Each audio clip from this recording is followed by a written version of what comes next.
Caroline Lucas. What are your hopes for the EU climate package?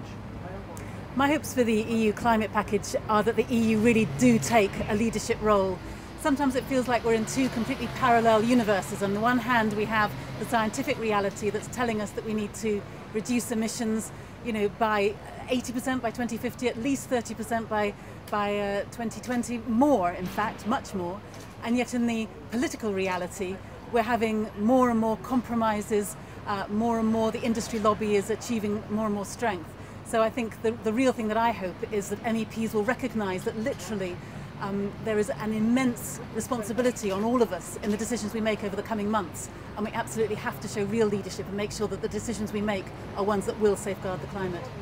So what overall emission cuts then do you think are necessary in Europe if we're to stay below 2 degrees of global warming? If we're to stay below 2 degrees of warming, then the absolute minimum has to be a 30-degree cut in Europe by 2020, and I mean in Europe. In other words, in the European Union, in other words, domestic cuts. What we don't want is basically the cuts being made somewhere else. In other words, we offshore our responsibilities. We don't make domestic cuts. We use so-called CDM, Clean Development Mechanism, and we basically avoid doing the cuts ourselves. So the responsibility lies with us here. Of course, we've got to give resources to developing countries, but that doesn't have to rely on a CDM mechanism. It can rely on other mechanisms. They certainly need resources. They need tech transfer. They need a lot of support. But basically, we've got to do the job here at home. So how can the EU best show leadership to the rest of the world in fighting climate change?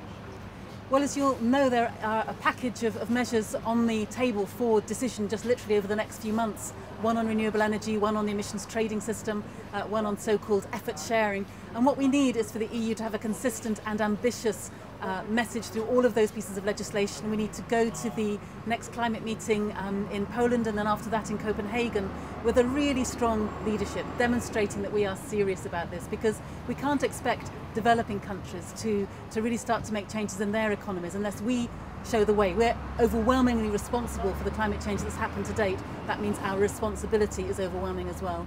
So what measures are you pushing personally to make sure that this is the strongest climate package that we can have here in Europe? Well, I'm the so-called shadow rapporteur. That means basically I'm following this dossier for the Greens, the dossier of the emissions trading system.